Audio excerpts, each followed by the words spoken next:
अस्सलाम वालेकुम। उम्मीद करते हैं कि आप सब खैरियत से होंगे। कंटिन्यू कौन कर लेंगे? कोऑर्डिनेटर्स। एक मिनट, कोऑर्डिनेटर्स कंटिन्यू कर लेंगे और उसके अलावा सर हमजा कंटिन्यू कर लेंगे।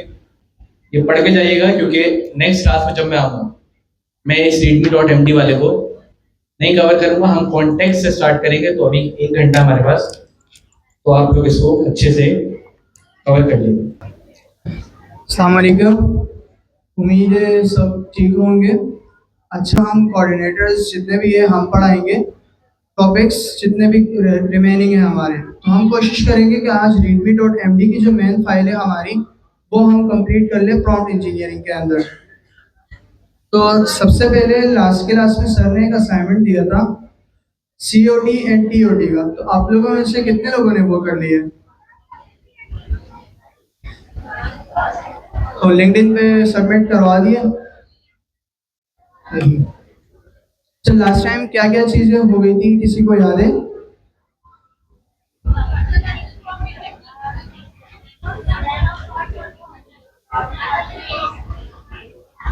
Zero shot prompting, one shot prompting, few shot prompting, ये सबको इस बारे में मालूम है कौन सा क्या काम करता है?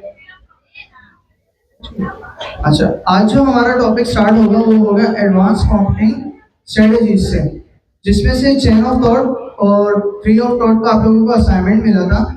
तो जिन जिन ने किया है तो जाहिर सी बात है उनको तो इसका इल्म ही होगा।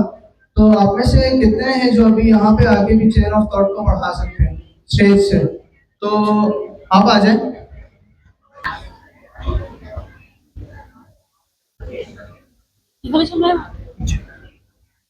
Assalamualaikum everyone. I hope you all are fine with your good health. Today I am here to tell you about the difference between chain of thought or tree of thought. सबसे पहले तो ये बताना चाहिए कि चेन ऑफ थॉट और tree of thought है क्या बेसिकली। ये हमारा जो LLM होता है, ये हमारा जो AI होता है, इसके सोचने के दो ज़ाविये हैं, ठीक है? ये दो थिंकिंग स्ट्रैटेजीज हैं। जैसे हमने भी फंडामेंटल स्ट्रैटेजीज पढ़ी थी, सर ने बताया था, जिसमें जीरो शॉट था, वन शॉट था, फ्यू शॉट था, और कॉन्टेक्सचुअल प्रॉम्प्टिंग थी, सिस्टम प्रॉम्प्टिंग थी, रोल प्रॉम्प्टिंग थी। उसके अलग अलग तरीके थे। ये हमारी एडवांस जो है ना वो कहते हैं कि प्रॉम्प्टिंग स्ट्रैटेजीज हैं, जिसके जरिए हमारा LLM या हमारा AI सोचता है। इसको जो टास्क मिलता है तो वो किस तरीके से सोचेगा, क्या चेन ऑफ थॉट के तरीके से सोचेगा या ट्री ऑफ थॉट के तरीके से सोचेगा। तो सबसे पहले हम बात करते हैं चेन ऑफ थॉट की। चेन, जब हम चेन का एक वर्ड है जब हम अपने माइंड में लाते हैं तो हमें क्या पता चलता है, चेन कैसे बनती है? एक कड़ी से दूसरी कड़ी, दूसरी कड़ी से तीसरी कड़ी, तीसरी से चौथी, इसी तरह चेन बनती है, ऐसी बनती है ना चेन। तो चेन ऑफ थॉट, थॉट का वर्ड निकला थिंकिंग से, सोचना, ठीक है? अगर हम चेन ऑफ थॉट की बात करते हैं तो हमारा LLM किस तरीके से सोचता है, इसमें एक स्टेप के बाद दूसरा स्टेप, दूसरे के बाद तीसरा स्टेप, इस तरह वो सोचकर हमारा आउटपुट निकालता है, ठीक है? ये जो चेन ऑफ थॉट की स्ट्रैटेजी है, ये LLM कहाँ यूज करेगा, किस जगह यूज करेगा? जैसे हम कोई मैथ्स का प्रॉब्लम सॉल्व करते हैं तो हम स्टेप बाय स्टेप सॉल्व करते हैं, डायरेक्ट आंसर निकाल लेते हैं, स्टेप बाय स्टेप सॉल्व करते हैं ना। तो अगर हम अपने LLM को कोई ऐसा सवाल दे रहे हैं जिसमें कोई मैथ्स का क्वेश्चन है, तो वो कौन सी स्ट्रैटेजी यूज करेगा? चेन ऑफ थॉट की। स्टेप बाय स्टेप, एक स्टेप के बाद दूसरा स्टेप, दूसरे के बाद तीसरा, तीसरे के बाद चौथा, इस तरह से वो हमें आउटपुट जनरेट करके देगा। इसको कहते हैं लीनियर थिंकिंग स्ट्रैटेजी। लीनियर मतलब एक लाइन में, एक स्टेप, दूसरा स्टेप, तीसरा स्टेप, चौथा स्टेप, ठीक है? ये तो हमारा हो गया चेन ऑफ थॉट। अच्छा, एक सवाल आप लोगों से ये है, अगर हमारा LLM चेन ऑफ थॉट की स्ट्रैटेजी यूज करता है तो उसमें वो अपना टेम्परेचर क्या रखेगा? 0 रखेगा, क्योंकि हमें सिर्फ एक फोकस आंसर चाहिए ना। हमें तो पता है कि हम ये सवाल दे रहे हैं मैथ्स का, उसका आंसर यही निकलेगा, चाहे वो जिस तरीके से सॉल्व करे, ठीक है ना? तो उसका सब टेम्परेचर क्या होगा? 0 होगा, ठीक है? इसी तरह अगर हम ट्री ऑफ थॉट की बात करते हैं, ट्री दरख्त सबको पता है, मुख्तलिफ ब्रांचेस होती हैं दरख्त की, ऐसे ही है। जब LLM को हम ऐसा टास्क देते हैं, ऐसा टास्क जिसके बहुत मल्टीपल आंसर निकल सकते हैं, तो फिर LLM अपना जो थिंकिंग स्ट्रैटेजी है वो ट्री ऑफ थॉट की तरफ ले जाएगा।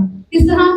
मुख्तलिफ तरीकों से सोचेगा, इसका आंसर ये भी हो सकता है, इसका आंसर ये भी हो सकता है, ये भी हो सकता है, ये भी हो सकता है, उसमें से बेस्ट पॉसिबल आंसर होगा वो LLM हमें जनरेट करके दे देगा, ठीक है? ये जो स्ट्रैटेजी है, थिंकिंग स्ट्रैटेजी, ये LLM कहाँ यूज करेगा, किस जगह? अगर हमें कोई क्रिएटिव राइटिंग लिखवानी है या कोई ब्रेनस्टॉर्मिंग करवानी है या कोई ऐसा कॉम्प्लेक्स टास्क जिसके मल्टीपल आंसर्स निकल सकते हैं, ठीक है, हमें पता है कि हम ये टास्क दे रहे हैं एलएलएम को, इसके इतने सारे आंसर्स निकाल सकता है। अब एलएलएम हमें कौन सा देगा? बेस्ट पॉसिबल आंसर, जो बेस्ट एक्यूरेट आंसर होगा। तो वहां कौन सी स्ट्रेटेजी यूज करेगा एलएलएम? ट्री ऑफ थॉट की स्ट्रेटेजी यूज करेगा। Thank you.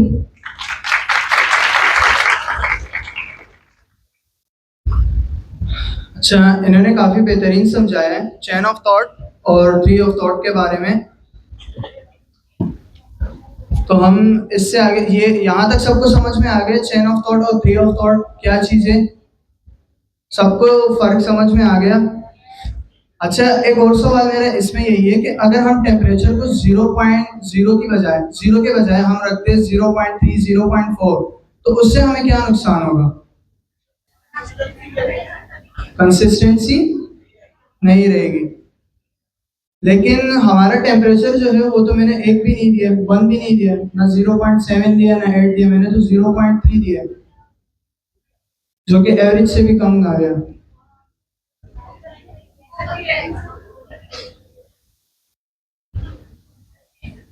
Chain of thought का बेसिकली हमारे पास मकसद ही क्या है यूज करने का, जो उन्होंने अभी आपको काफी अच्छी तरीके से समझा भी दिया है। तो अगर मैं पूछूं कि चेन ऑफ थॉट का बेसिकली हमारे पास कॉन्सेप्ट ही क्या है, मैं चेन ऑफ थॉट को ही क्यों यूज करूं? इससे अच्छा मैं ट्री ऑफ थॉट को यूज कर लूं। तो इसका हमारे पास बेसिकली जरूरत ही क्या पड़ रही है कि हम चेन ऑफ थॉट को यूज कर रहे हैं स्टेप बाय स्टेप। इसके अलावा सराली भी आ गए। इसके अलावा जिस तरह आप लोगों को उन्होंने बताया कि हमें वन लाइनर आंसर होता है, जैसे कि हम एलएलएम से कहते हैं कि हमें जो है फाइनल एक ही सिंगल आउटपुट दे रहे, तो उसके लिए हम चेन ऑफ थॉट का यूज करते हैं। जैसे यहाँ पे एक एग्जांपल भी दी गई है कि solve this step by step. If I was 6 when my sister was half my age, how old is my sister when I am 14? Let me think through this step by step. तो ये भी हमारे पास क्या कौन सा वो जा रहा है, प्रॉम्प्ट जा रहा है, चेन ऑफ थॉट का प्रॉम्प्ट जा रहा है। अब यहाँ पे हमारे पास सेकंड उसमें आ रहा है कि व्हेन टू यूज, हमें कब यूज करना चाहिए। मैथ प्रॉब्लम्स, क्योंकि मैथ प्रॉब्लम्स में भी हमें पूरी प्रॉपर लंबी छोटी रीजनिंग नहीं चाहिए, हमें एक छोटा सा आंसर चाहिए होता है कि मेरे क्वेश्चन का क्या आंसर आएगा। उसके बाद लॉजिकल रीजंस, अगर कोई लॉजिक वगैरह हमें रिक्वायरमेंट होती है या फिर इस तरह, तो लॉजिक के लिए भी मुझे बहुत लंबा नहीं जाना पड़ता, हमें एक कंसाइज आंसर चाहिए होता है। कंप्लेक्स एनालिसिस और मल्टी स्टेप प्रोसेस, ये 4 चीजें होती है जिसके लिए हम चेन ऑफ थॉट का यूज करते हैं। अच्छा, इसमें फिर हमारे पास आते हैं best practices. Use let me think by let's think step by step और सिमिलर फ्रेजेस, यानी कि हम इस तरह के सिमिलर चीजें भी यूज कर सकते हैं, जैसे यहाँ पे लिख रहा है let's think step by step. Second हमारे पास वही आ गया, set temperature to 0 for consistent reasoning, क्योंकि हमारे पास आंसर हमारा शॉर्ट हमें चाहिए, तो ये कंसिस्टेंट आंसर ही हमें देगा।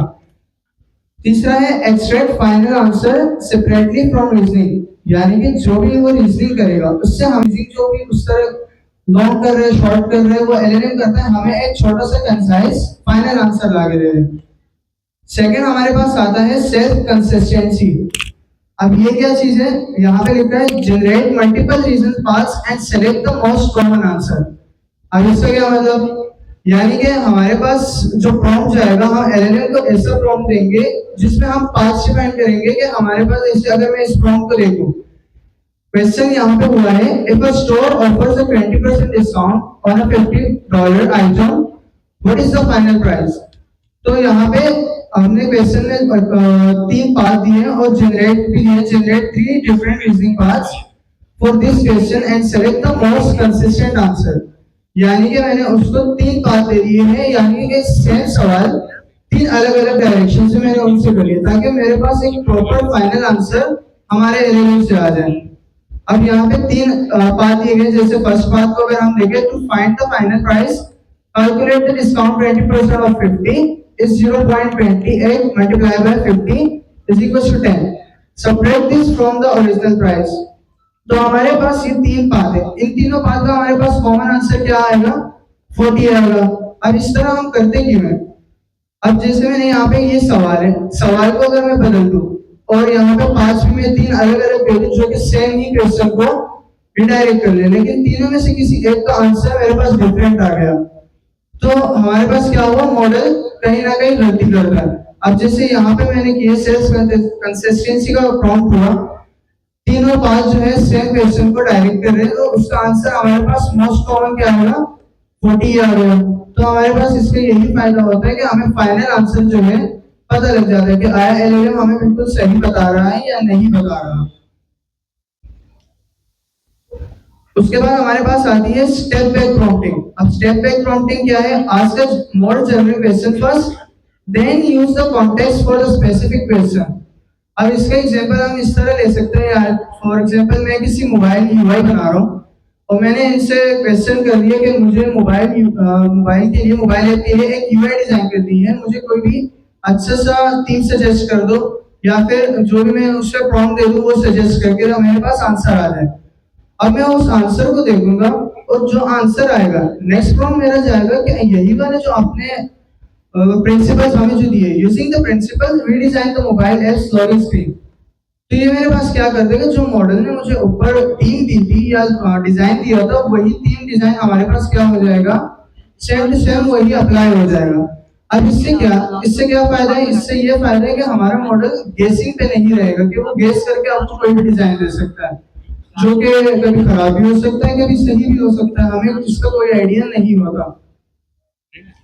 तो इससे हमें फायदा यही हुआ कि हम उससे पहले जनरल क्वेश्चन करते हैं कि हमें चाहिए क्या, जब वो हमें आंसर दे दे या सजेस्ट कर दे कि ये चीजें हैं, सेकंड प्रॉम्प्ट हम उन्हें ये लिख सकते हैं कि हमारी इस प्रिंसिपल पर यही चीजें अप्लाई कर दो।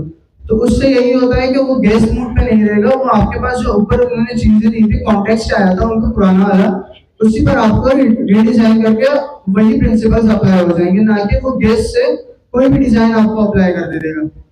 अब यहाँ पे एग्जांपल दिए हुए, फर्स्ट वाला एग्जांपल वही है, first what are the key principles of good user interface design. तो वो आपको आंसर में दे देगा, कोई ना कोई रिस्पांस आ जाएगा कि ये डिजाइन अच्छा है, वो डिजाइन अच्छा है। सेकंड प्रॉम्प्ट हमारा जा रहा है, now using this principle we design the mobile apps login screen, और डिस्क्रिप्शन हमने जो भी दे दी उसको। तो वो क्या करेगा, जो हमारे पास पहले उन्होंने सजेस्ट किया था एलएलएम ने, वही सारी चीजें हमारे पास प्रिंसिपल जो भी हम नई चीज देंगे, लॉगिन स्क्रीन के लिए कोड देंगे, जो भी देंगे वो डिजाइन उस पर अप्लाई हो जाएगा। सेकंड क्वेश्चन हमारे पास है, how should I optimise the loading speed of my e-commerce website. तो फर्स्ट क्वेश्चन हमारा यहाँ पे जा रहा है, first what are the key factors that generally affect website loading speed. तो रिस्पांस हमारे पास एलएलएम से आया, server response time, image and एसेस ऑप्टिमाइजेशन, कोड एफिशिएंसी, ये हमारे पास एलएलएम ने आंसर दे दिया। अब हमारा स्टेप 2 क्या है कि हमने उनको दोबारा प्रॉम्प्ट दे दिया, यूजिंग दिस फैक्टर्स, यानी ये वाला जो मेरे पास रिस्पांस आया, इस रिस्पांस के बिहाफ पर provide specific recommendation to optimise the loading speed of an e-commerce website with heavy product and images of an e-commerce website with heavy product images and multiple third-party plugins। तो यानी कि हमने उनसे direct ये नहीं कहा कि मुझे जो है एक ई-कॉमर्स वेबसाइट पर हेवी लोडिंग हो रही है, मुझे आंसर दे दो, लेकिन उससे हमने क्या किया, सबसे पहले हमने उनसे पूछा कि हमें की फैक्टर्स बता दो जो वेबसाइट को लोड करती है, लोडिंग में टाइम लेती है। उसने जब हमें ये बता दिया, देन हमने उसको एक और प्रॉम्प्ट दे दिया कि हमारी जो वेबसाइट है वो ई-कॉमर्स की है, ई-कॉमर्स की वेबसाइट है जिसमें हेवी प्रोडक्ट इमेजेस और थर्ड पार्टी प्लगइन्स हैं। तो हम अब इसको किस तरह ऑप्टिमाइज करें, जिसके यहाँ पर अभी आपको ये रिस्पांस आ गया, server optimisation, choose a reliable hosting provider with servers close to your audience. यानी कि हमारे होस्टिंग में ये होता है कि होस्टिंग नियर बाय हम देते हैं, यानी फॉर एग्जांपल पाकिस्तानी यूजर से तो हम कोशिश करते हैं पाकिस्तानी किसी प्रोवाइडर से होस्टिंग ले लें, ताकि हमारे जो वेबसाइट की स्पीड होती है वो अच्छी रहे। तो ये हमारे पास ये आंसर आ गई। तो इसका हमारे पास होता है स्टेप बैक प्रॉम्प्टिंग, यानी पहले उससे क्वेश्चन करो ताकि वो चीजें गेस ना करे, वो खुद से ना बताए आपको। जब आपको वो प्रॉपर आंसर आ जाए, आप उसके आंसर से सेटिस्फाइड हो जाए, देन आप अपना नेक्स्ट प्रॉम्प्ट जो है वो भेज दें कि हम इस पे अप्लाई कर दें या फिर हमारे इस वाली वेबसाइट के लिए इससे रिलेवेंट आंसर्स दे दें। फिर हमारे पास आती है रिएक्ट, रीजनिंग प्लस एक्टिंग। या अब ये वाली कौन सी प्रॉम्प्टिंग है, ये हमारे पास क्या करती है, पहले रीजनिंग करेगी, देन इसके बाद कोई ना कोई एक्ट परफॉर्म करेगी। एक्ट परफॉर्म करने से मतलब यहाँ पे जैसे combining reasoning with tools uses और action. The three of thoughts हमने पढ़ लिया था। The best practices for effective thoughts। तो ये टॉपिक जो है हमें एक मिस अजमीना वो कवर करवाएंगी। उनसे रिक्वेस्ट है कि स्टेज पे आ जाएं और ये इफेक्टिव फॉर्म्स हमें स्टूडेंट्स को पढ़ाएं।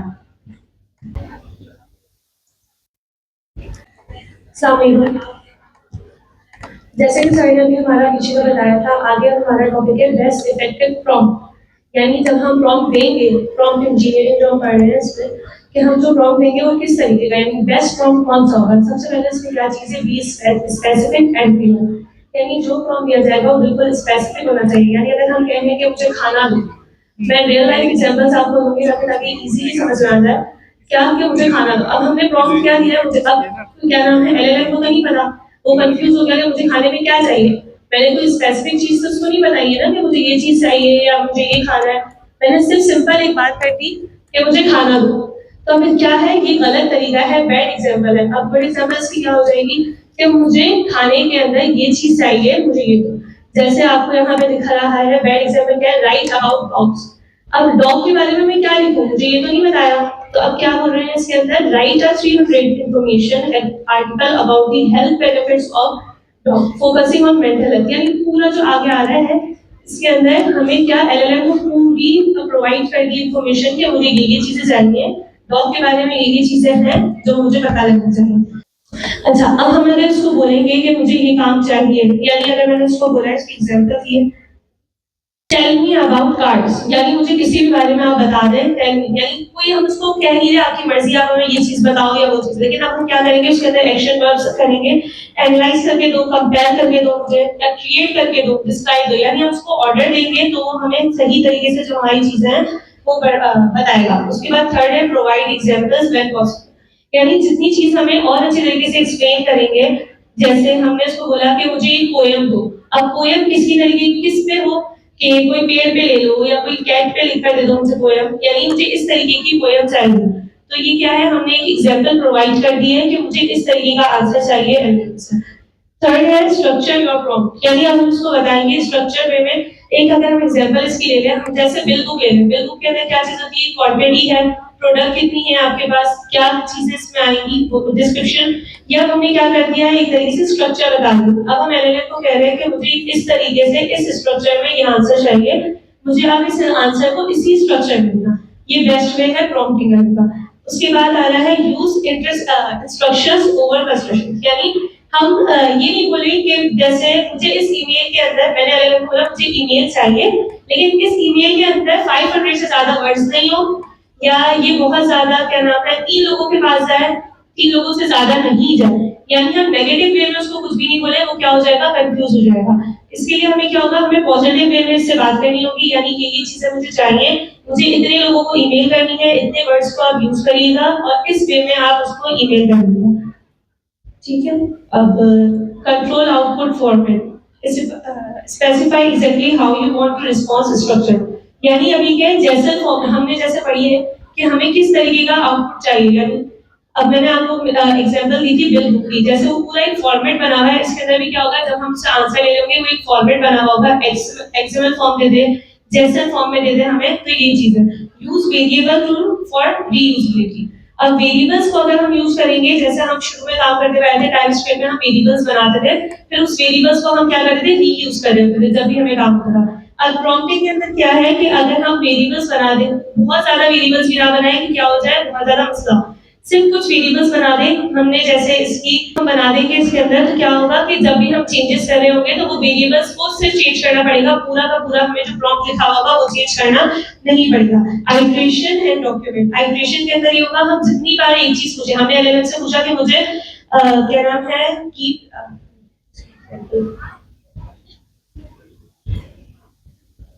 आइट्रेशन और डॉक्यूमेंट में ये चीज होती है कि जैसे मैं आपसे बोलूं कि मैंने आपसे एक बार सवाल किया, उससे मुझे आंसर दे दिया, अब मैं उस आंसर को चेक करूंगी क्या ये मेरे लिए हेल्पफुल है या नहीं।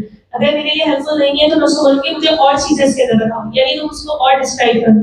फिर दूसरी बात मैं उसको दूंगी, बोलूंगी मुझे एक पीडीएफ फॉर्म में बनाकर दे दो या एक डॉक्यूमेंट बनाकर दो जिसके अंदर मैं उस चीज को सेव कर दूं। तो ये आइट्रेशन और डॉक्यूमेंट होता है, इससे अगर हमारा क्या होता है आंसर और अच्छे तरीके से हमें बता देना होता है।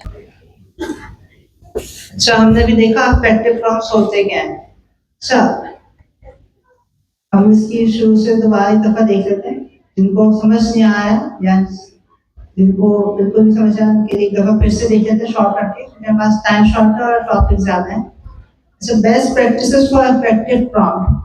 हम प्रॉम्प्ट तो लिख रहे थे, इफेक्टिव प्रॉम्प्ट क्या मतलब, क्या कहना चाह रहे हैं कि एआई को या एआई मॉडल को, चैटजीपीटी को ऐसे इंस्ट्रक्शन या प्रॉम्प्ट देना, इफेक्टिव प्रॉम्प्ट देना कि उससे हमारा डिजायर्ड आउटपुट आ जाए। अच्छा, उसके कुछ रूल्स लिखे सर ने।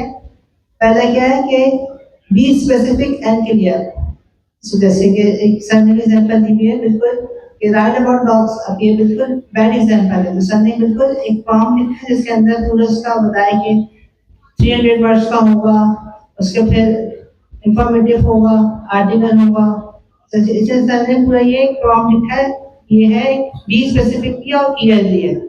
जब फिर दूसरा है यूज एक्शन वर्ब्स। अच्छा, एक्शन वर्ब्स क्या है? अच्छा, इंग्लिश में होता है नाउन और वर्ब, आप सबको पता ही होंगे। तो नाउन्स क्या होते हैं? जैसे बॉय हो गया, तो वर्ब में क्या कह रहा है? क्रिएट, ये वाला काम करो। अच्छा, सर ने लिखा हुआ है be explicit about what you want the AI to do. जैसे बिल्कुल बताओ कि करना क्या है एआई को। अच्छा, एनालाइज करो, कंपेयर, क्रिएट, ये देखिए सारे वर्ब यूज कर रहे हैं सर।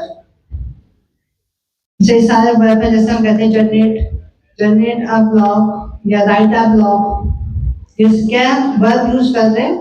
ब्लॉग से पहले हमने वर्ब लिखा है क्रिएट, जैसे क्रिएट क्या है? वर्ब है। ये इंग्लिश वाले वर्ब की बात हुई यहाँ पर।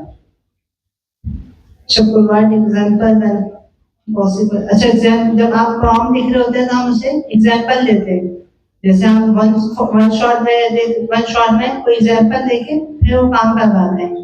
Structure your prompt. अच्छा, स्ट्रक्चर बताया सर ने यहाँ पे कि पहले आप उसे टास्क बताएं, फिर उसे कॉन्टेक्स्ट बताएं, फिर उसे फॉर्मेट बताएं कि आपको किस फॉर्मेट में आउटपुट चाहिए, जीसन में चाहिए, टेबल में चाहिए, मार्कडाउन में चाहिए। आउटपुट स्ट्रक्चर इधर डिफाइन करें अपना, फिर एग्जांपल मिलेंगे आपको डिजायर्ड आउटपुट कैसा सैंपल चाहिए।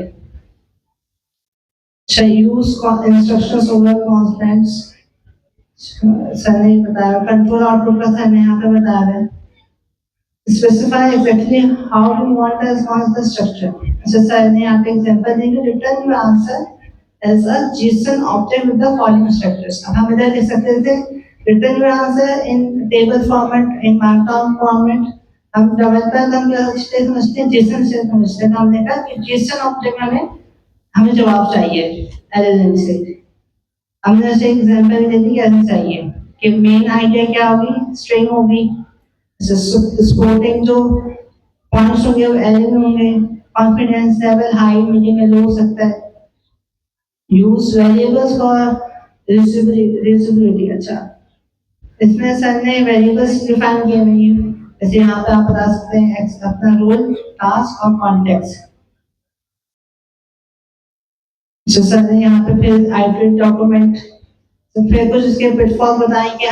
हमारे पास जब एलएलएम रिस्पॉन्स करता है, कब खराब रिस्पॉन्स आने का ज्यादा मौका होता है? जब हम उसे इंस्ट्रक्शन सही नहीं देते। बहुत ही खराब जब इंस्ट्रक्शन देंगे, जब वो भी स्पेसिफिक नहीं होगी या हम उसे एक्सप्लिसिट नहीं बताएंगे क्या काम करना है, तो वो हमें खराब रिजल्ट देगा। कॉन्ट्रैक्टरी इंस्ट्रक्शंस, ये वही वाली इंस्ट्रक्शन सही नहीं है। फ्यू प्रॉम्प्ट्स करने से अपना कॉन्टेक्स्ट सेट करें, एग्जांपल दें, डिजायर्ड सैंपल दें कैसा आपको चाहिए।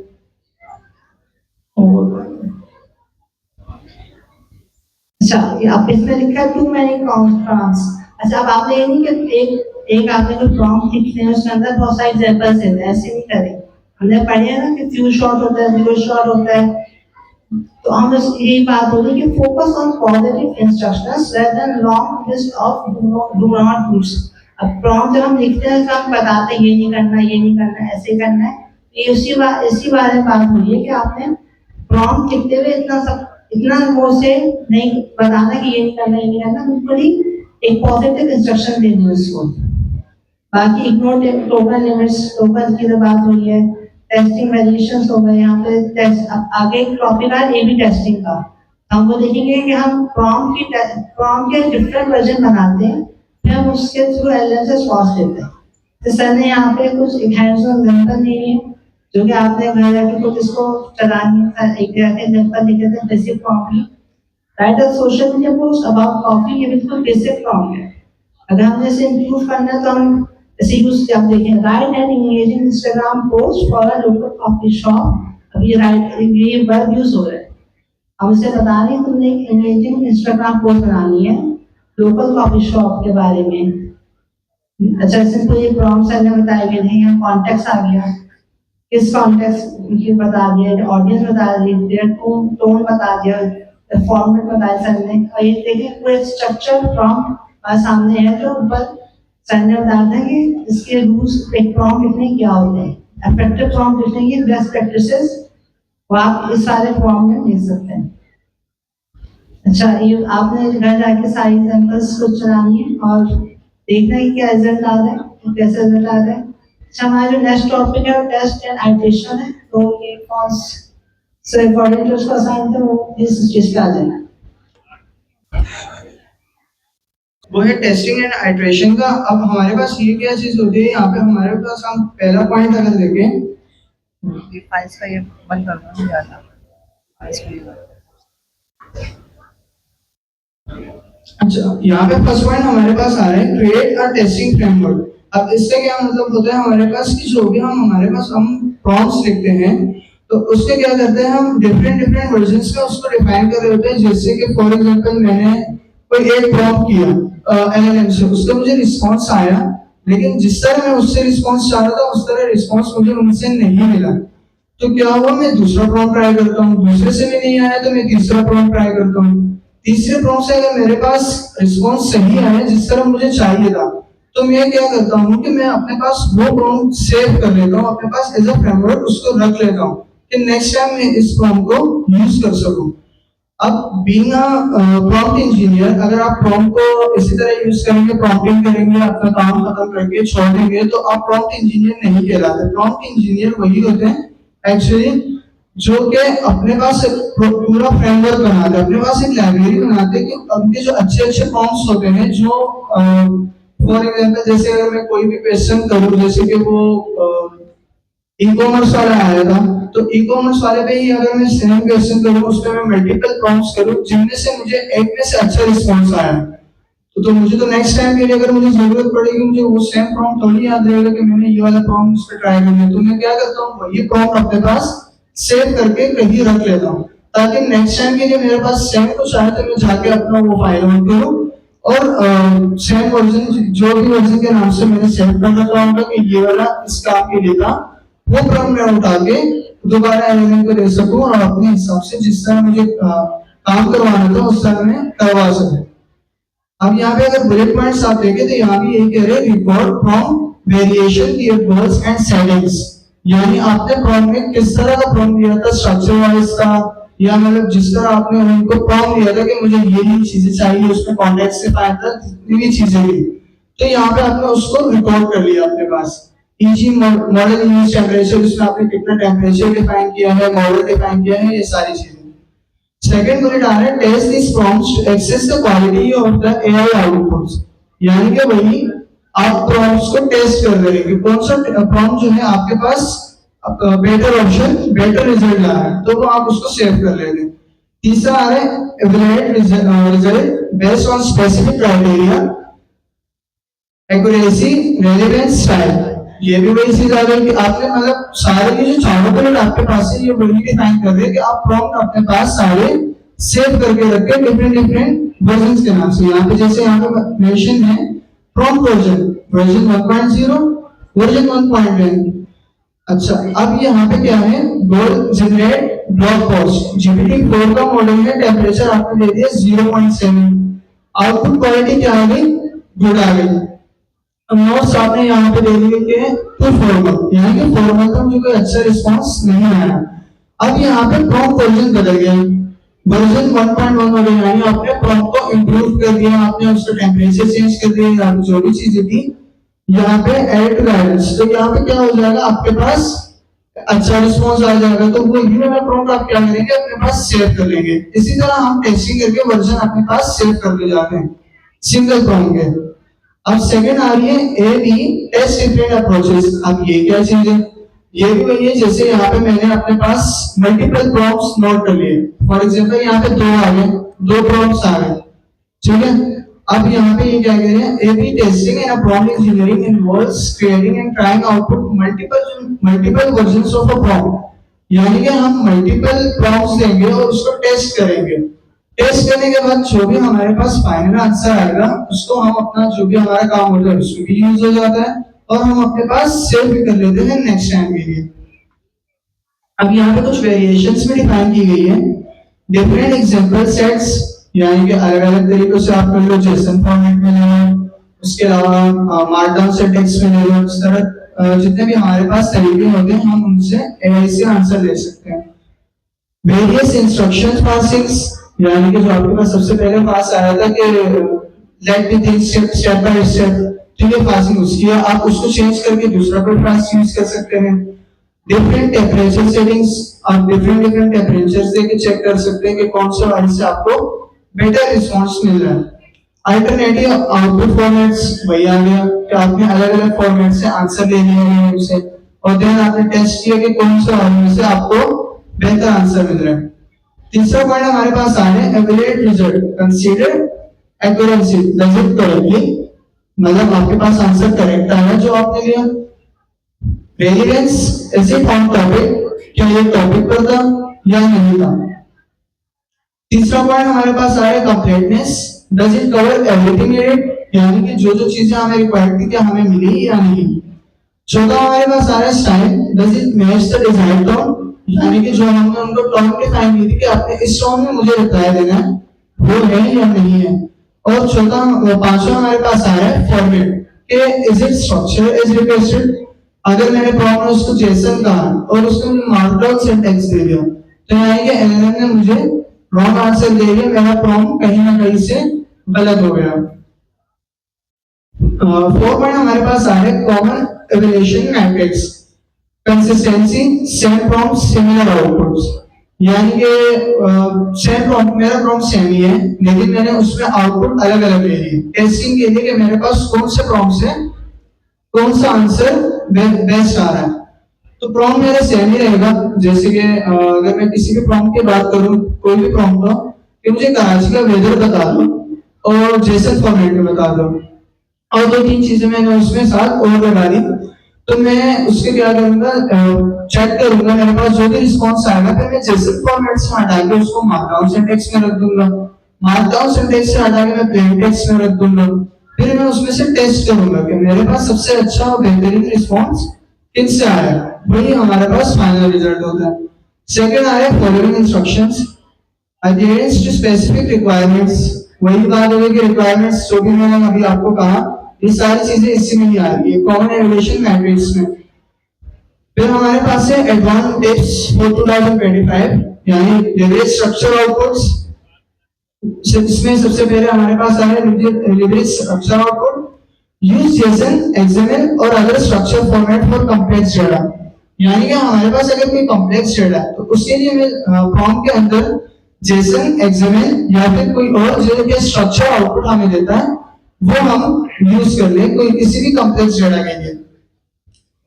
जैसे यहाँ पे मेंशन किया हुआ है रिटर्न एनालिसिस एज जेसन, यानी कि जो भी आप एनालाइज करो मेरे प्रॉम्प्ट के ऊपर वो आप मुझे जेसन फॉर्मेट में लाके दे दें। सेकंड है कॉन्टेक्स्ट मैनेजमेंट, जो कि बहुत जरूरी होता है हमारे पास फॉर लॉन्ग कन्वर्सेशन, यानी कि हमारी जिस तरह हम चैटजीपीटी से बात कर रहे हैं तो अगर मैं उसको पहले सवाल करूं कि मुझे मेरा नाम बता दो व्हाट इज माय नेम, तो उसको पता नहीं होगा, वो मुझे रिप्लाई नहीं कर पाएंगे। लेकिन अगर मैं उनको नाम बता दूं और सेकंड प्रॉम्प्ट भेजूं कि मेरा what is my name, then वो मुझे बता देगा। वो इस तरह बता रहा है क्योंकि उसके पास मेरा पुराना कॉन्टेक्स्ट सेव हो रहा है जिसके बिना पे वो मुझे बता रहा है। अब कॉन्टेक्स्ट लाजमी इसलिए होता है क्योंकि कॉन्टेक्स्ट मैनेजमेंट आप लोगों में से किन ने पढ़ लिया, किसी को आइडिया है कॉन्टेक्स्ट मैनेजमेंट का?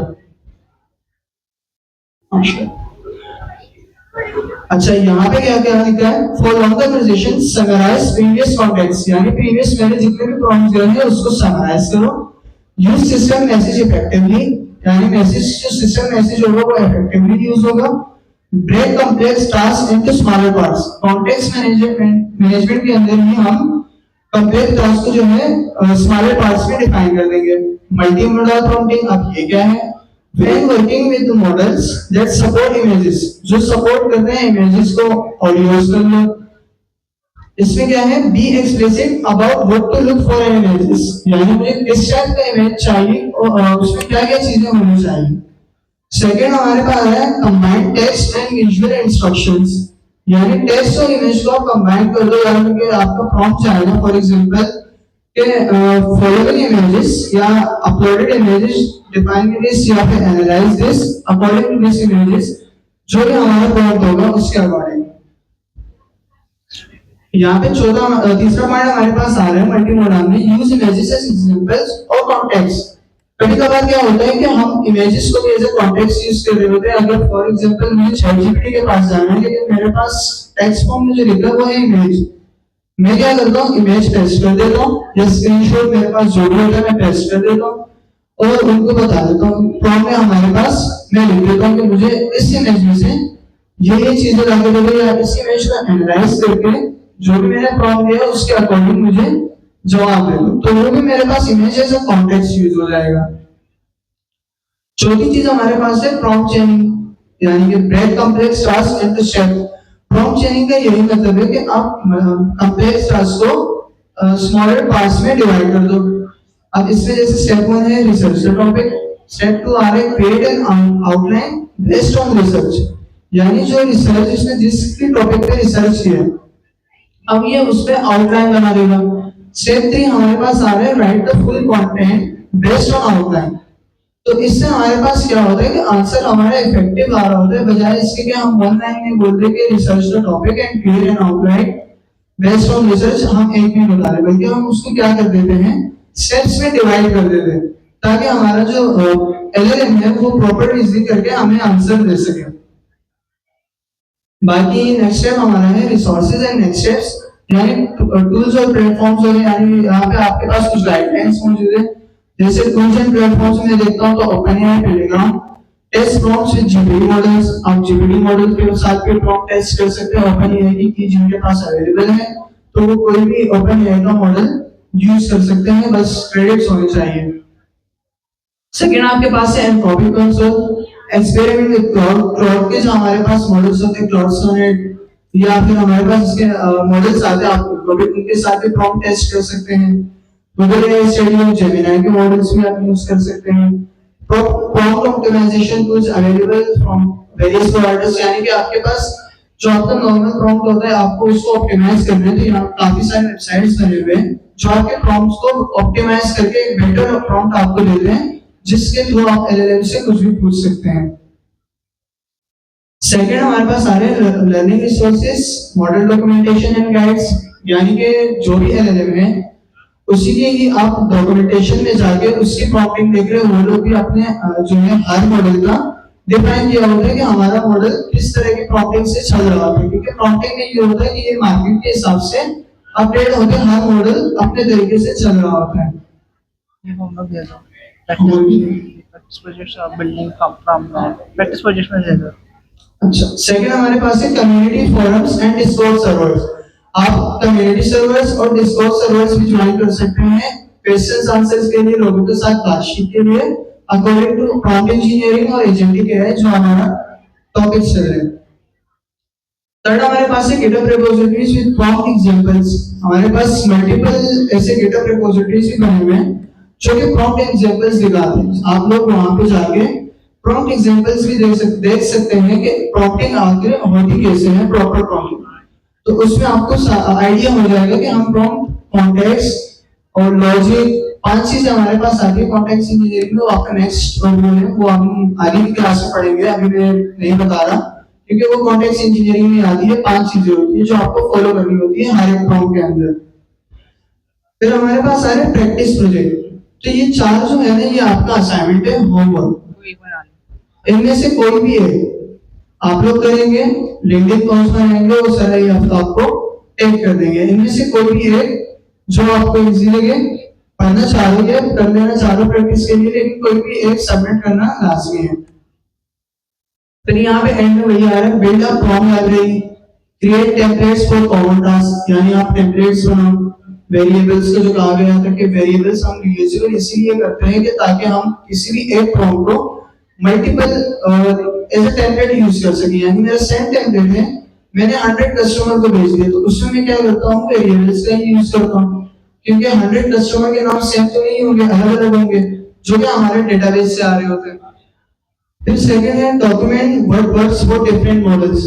आपके पास डॉक्यूमेंट्स होने चाहिए कि कौन सा मॉडल किस प्रॉम्प्ट पे किस तरह वर्किंग करता है। Share and learn from the other practitioners. तो यहाँ पे भी वही चीज होगी कि आप अपने पार्टिसिपेंट्स के साथ या फिर जो भी लोग हैं आप यहाँ पे शेयर करके भी एक दूसरे के साथ चीजें कर सकते हैं। Keep updating as model improve, यानी मॉडल हमारे पास जब भी इम्प्रूव होता है तो उसकी डॉक्यूमेंटेशन अगर पढ़ लें, प्रॉम्प्ट इंजीनियरिंग उन्होंने दी होती है, तो उससे यही होता है कि आपकी जो प्रॉम्प्ट इंजीनियरिंग है आपको पता होता है कि मैं GPT-4 से जो पूछ रहा हूँ मुझे किस तरह प्रॉम्प्ट, किस कौन से प्रॉम्प्ट से उनसे पूछना है ताकि वो आपको बेटर रिस्पॉन्स दे सके। अच्छा, नेक्स्ट टॉपिक हमारे में एमओई का है, लेकिन ये हम नेक्स्ट क्लास में ही करेंगे। अभी फिलहाल के लिए हम इतना ही रखते हैं क्योंकि टाइम भी हो गया है। अभी किसी का कोई सवाल है तो वो पूछ लें, फिर हम वाइंड अप कर लेते हैं। नेक्स्ट क्लास में ये टॉपिक्स नहीं पढ़ाए जाएंगे जो अभी पढ़ाए हैं। अब एमओई और कॉन्टेक्स्ट स्विचिंग स्टार्ट करेंगे नेक्स्ट क्लास से। तो अभी भी आपके कोई सवाल या डाउट्स हैं तो वो पूछ लें।